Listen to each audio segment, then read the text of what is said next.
नमस्कार। आज हम आर के नारायण की एक बहुत ही मशहूर कहानी पर बात करने वाले हैं, मालगुडी डेज से पिता की सहायता। जी, फादर्स हेल्प। ये कहानी स्वामीनाथन नाम के एक स्कूल जाने वाले बच्चे की है। हाँ, और कैसे वो सोमवार सुबह स्कूल न जाने के लिए सिरदर्द का बहाना करता है। बिल्कुल। लेकिन कहानी का असली मजा मुझे लगता है तब शुरू होता है जब उसके पिता इस बहाने को पकड़ लेते हैं और फिर मामला एकदम अलग ही दिशा में चला जाता है। सही। तो आज हम इसी कहानी के बहाने से मतलब बचपन के डर, पेरेंट्स की अथॉरिटी, सच झूठ के बीच की वो पतली सी लाइन। और उस समय का एजुकेशन सिस्टम कैसा था, शायद उस पर भी थोड़ी बात हो सकती है। हाँ, देखते हैं स्वामी का ये छोटा सा बहाना हमें कहाँ ले जाता है। तो शुरुआत होती है सोमवार सुबह से जी। और स्कूल जाने से डर रहा है। ऐसा लग रहा है जैसे अभी कल ही शुक्रवार था। वो चाहता है कि काश कोई भूकंप आ जाए और स्कूल की बिल्डिंग गिर जाए। हाँ, बच्चों वाली सोच बिल्कुल। फिर 9 बजे वो माँ के सामने सिरदर्द का नाटक करता है। हाँ, माँ थोड़ी नरम दिल है। वो कहती हैं चलो गाड़ी से चले जाओ या फिर आज आराम कर लो। बिल्कुल टिपिकल माँ, सहानुभूति दिखा रही हैं। जी। लेकिन तभी पिताजी आ जाते हैं और वो बिल्कुल अलग हैं। उनका पहला सवाल ही, आज स्कूल की छुट्टी है क्या? हाँ, और स्वामी कहता है सिरदर्द है, तो उनका जवाब, अरे इतवार को दिन भर घूमोगे तो सोमवार को सिरदर्द क्यों नहीं होगा। मतलब सीधा कटाक्ष। माहौल एकदम बदल गया वहाँ। बिल्कुल। पिता का अधिकार, उनकी सख्ती, वो साफ दिखती है। वो बहाना मानते ही नहीं, कहते हैं स्कूल जाना पड़ेगा। स्वामी फिर दूसरा बहाना सोचता है कि अब तो देर हो गई, टीचर मारेंगे। सैमुअल। हाँ, वो सैमुअल का डर दिखाता है और यहीं से कहानी वो मोड़ लेती है जिसकी हम बात कर रहे थे। सही, क्योंकि अब स्वामी बचने के लिए सैमुअल की इमेज को और खराब करके बताता है। बहुत ज्यादा, कि वो बेंत मारते हैं, मुर्गा बनाते हैं, कान खींचते हैं, यहां तक कि हेडमास्टर भी उनसे डरते हैं। वो सोच रहा है कि पिताजी ये सब सुनकर डर जाएंगे और कहेंगे अच्छा ठीक है मत जाओ स्कूल। लेकिन होता क्या है, एकदम उल्टा। पिताजी स्वामी की इन बातों पर, जो काफी बढ़ा चढ़ाकर कही गई हैं, उन पर वो यकीन कर लेते हैं। और गुस्सा हो जाते हैं, लेकिन स्वामी पर नहीं। नहीं, टीचर पर, सैमुअल पर। वो कहते हैं इन लोगों की हिम्मत कैसे हुई बच्चों को ऐसे मारने की, इन्हें तो नौकरी से निकाल देना चाहिए। ये थोड़ा अजीब भी है ना, कि एक पिता अपने बेटे की इतनी आसानी से गढ़ी हुई कहानी पर यकीन कर ले। देखिए, हो सकता है वो अपने बेटे को लेकर बहुत ज्यादा प्रोटेक्टिव हों, या शायद उस जमाने में पिताओं का रवैया ऐसा ही होता था कि अगर बच्चे ने शिकायत की है तो टीचर की गलती होगी। ये भी हो सकता है, या शायद वो खुद ही ऐसे सख्त टीचर्स के खिलाफ थे। ये भी संभव है। खैर, वजह जो भी हो, उनका अगला कदम तो और भी कमाल का था। हाँ, उन्होंने कहा तुम और देर से स्कूल जाओगे, मैं हेडमास्टर के नाम एक चिट्ठी लिख रहा हूँ, वो देकर आना। मतलब स्वामी का प्लान पूरी तरह फेल। पिता ने सिचुएशन अपने कंट्रोल में ले ली।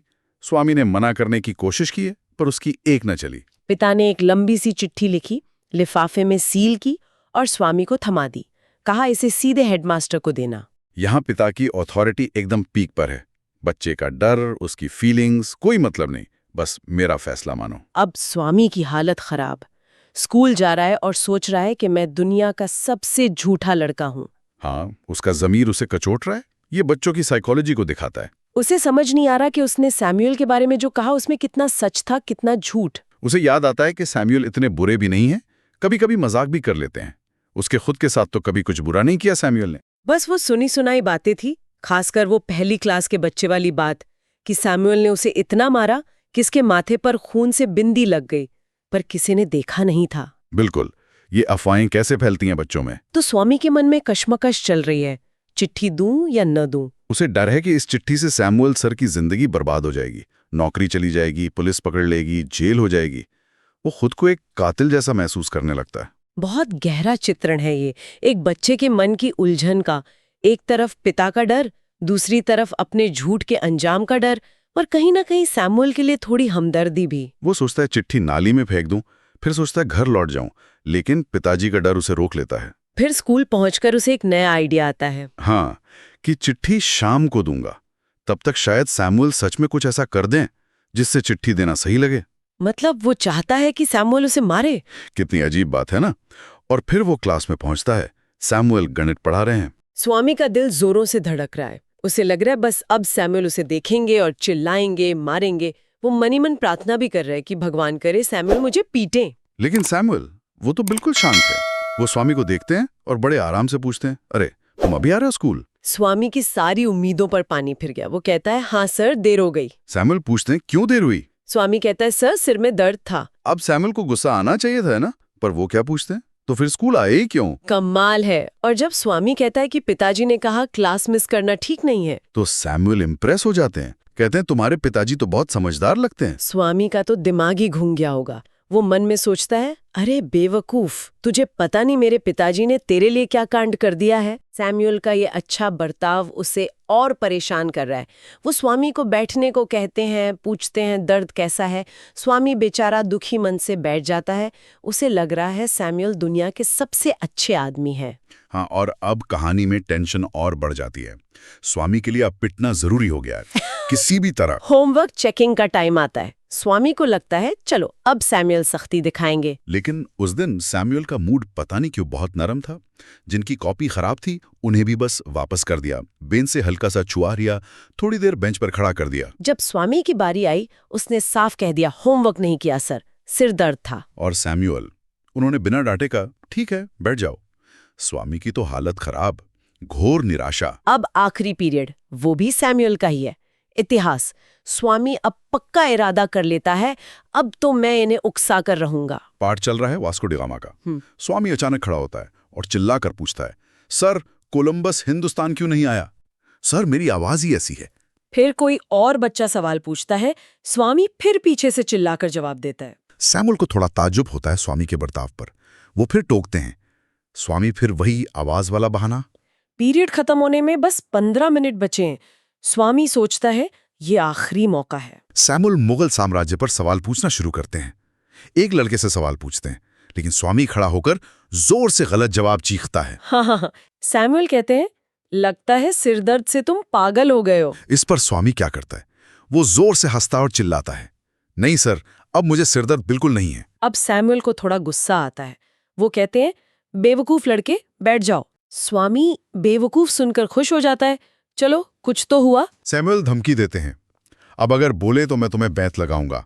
स्वामी और खुश, उसे यही तो चाहिए था। वो फिर खड़ा हो जाता है जब सैमुअल अगला सवाल पूछते हैं। कहता है, मैं जवाब दूंगा सर। सैमुअल कहते हैं, बैठ जाओ। स्वामी नहीं मानता। सैमुअल फिर बैंत की धमकी देते हैं। स्वामी उनकी धमकी को और बढ़ा चढ़ाकर दोहराता है, हाँ मारिए ना बैंत, हमारे घुटनों से खून निकाल दीजिए। बस अब सैमुअल का पारा चढ़ जाता है। वो आपा खो देते हैं, कहते हैं ठीक है इधर आओ। स्वामी जाता है मेज के पास। सैमुअल बैंत निकालते हैं और स्वामी के दोनों हाथों पर 3-3 बैंत लगाते हैं। स्वामी बिना हिले चुपचाप सह लेता है। फिर सैमुअल पूछते हैं, और चाहिए? स्वामी चुपचाप अपना हाथ आगे बढ़ा देता है, 2 बैंत और खाता है। तभी छुट्टी की घंटी बज जाती है। स्वामी का मिशन पूरा। हाथ दर्द कर रहे हैं पर मन खुश है। चलो अब चिट्ठी दे सकता हूँ, सजा मिल गई तो शिकायत जायज हो गई। ये है उसकी सोच। पूरी सिचुएशन की आयरनी देखे। वो खुशी खुशी हेडमास्टर के दफ्तर की तरफ जाता है, लेकिन वहां क्या देखता है, दफ्तर पर ताला लगा है। वो चपरासी से पूछता है।